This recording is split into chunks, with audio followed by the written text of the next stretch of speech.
Observations in the style of Peter Joseph by his biggest fan, Stupid Owen. This video was inspired by the incredibly astute and relevant observations on the economic system made by Peter Joseph in the movie Zeitgeist Moving Forward. I will begin with the funeral industry. Did you know that there is an entire industry, including many different specialties devoted to the dead? Not only is this a horrendous waste of resources, as everyone knows that many among the living, such as those who provide goods and services in exchange for something of value, are not even worthy of that which they consume. That being said, we cannot deem criminals to be unworthy of sustenance due to the fact that their environments are to blame for their actions, but the providers of goods and services are fully accountable, and should be punished severely.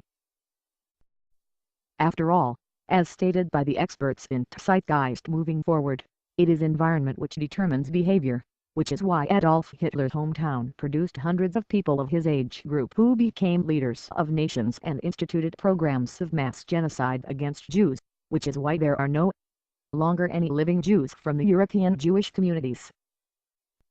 As explained in the movie, violence is the result of being subjected to violence. This means that violence in human beings goes all the way back to the original violent person who was apparently attacked by a violent animal, with the animal which attacked he or she having been the descendant of the first violent animal ever to exist, with that animal having been attacked by violent aliens. But anyway, back to the industry of death.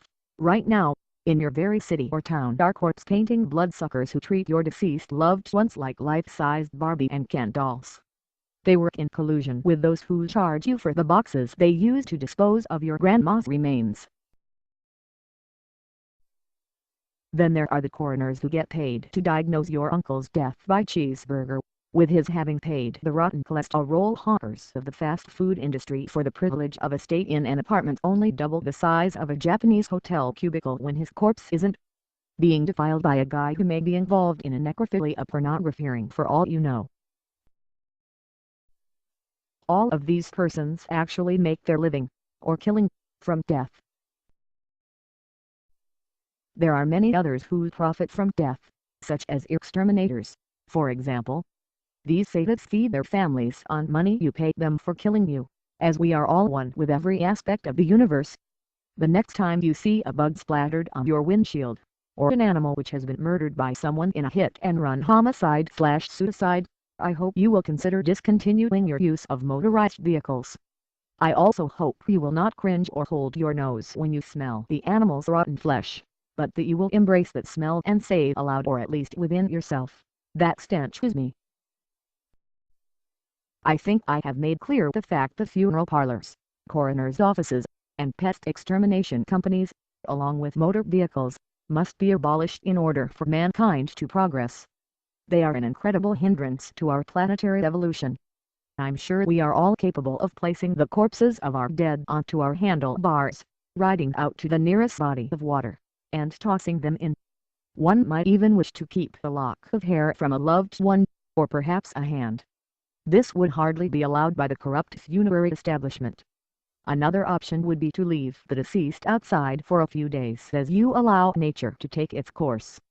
After all, if you've followed my advice, you will have no shortage of supposed pests around to consume themselves in the form of the corpse of your dear-old dad.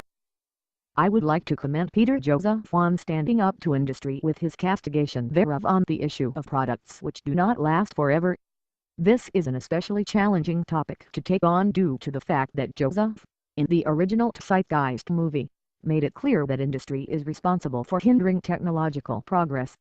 Of course, detractors might point out that products are built to last for a long time in the midst of constant technological advancement, which renders products obsolete rather quickly to the extent that even the overall product is routinely altered in a manner which could not be accounted for. By way of upgrades, it would be asinine to manufacture them to last for 100 years, but these are just ignorant persons who are against progress, as I'm sure you viewers will easily recognize. Take the progression from Pong, which is around 40 years old, to current video games for example. Sure, the screens on which such games are played may now predominantly be LED, LCD, or plasma, and the modern consoles and game media may have an exponentially greater capacity graphically, and in the areas of information storage and processing in general, but there are parts of a Pong machine which could be used in an Xbox One, like the screws, for example. And let's face it, without screws you don't have much of a console. Another example of unnecessary technological evolution is that of firearms. Just imagine how much lower the death tolls of shootings at schools and in other public places would be if we were still using flintlock pistols. In closing, I would just like to say that the universe of Zeitgeist is a magical place where someone can be describing his exploits in the sabotage of foreign governments 1 minute, and then, later in the movie, the very same guy can authoritatively state that the universe is all a collective whole.